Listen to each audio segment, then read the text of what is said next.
कल्पना कीजिए, एक ऐसी देवी जिसके जल की सिर्फ एक बूंद हजारों जन्मों के पाप धो सकती है। एक ऐसी शक्ति जिसके स्पर्श से भटकती आत्माओं को भी मोक्ष मिल जाता है। लेकिन क्या आप जानते हैं, उसी देवी ने एक समय ऐसा भी देखा जब उन्हें अपने ही अहंकार का परिणाम भुगतना पड़ा। उसी देवी को स्वर्ग छोड़कर धरती पर उतरना पड़ा और उसी देवी ने अपने ही 7 पुत्रों को जन्म लेते ही नदी में बहा दिया। सोचिए, एक माँ जो अपने ही बच्चों को अपने हाथों से जल में समर्पित कर दे, आखिर क्यों?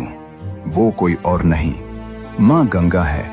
आज आप जानेंगे उनकी वो कहानी जो सिर्फ पुराणों में नहीं बल्कि हमारी जिंदगी की सच्चाइयों में भी छुपी हुई है। तो इस यात्रा में अंत तक बने रहिए, क्योंकि आज की ये कथा सिर्फ इतिहास नहीं, एक चेतावनी है, एक सीख है और एक आध्यात्मिक रहस्य भी।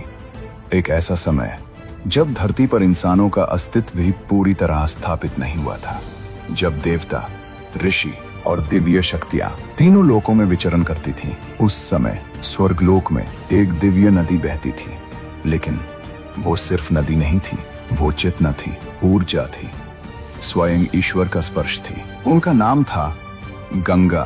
पुराणों के अनुसार गंगा का जन्म स्वयं भगवान विष्णु के चरणों से हुआ था। जब भगवान विष्णु ने वामन अवतार धारण किया और 3 पगों में पूरा ब्रह्मांड नाप लिया, तब उनके चरणों से निकला एक दिव्य प्रकाश में जल, इतना पवित्र, इतना तेजस्वी कि देवता भी उसकी आभा देखकर स्तब्ध रह गए।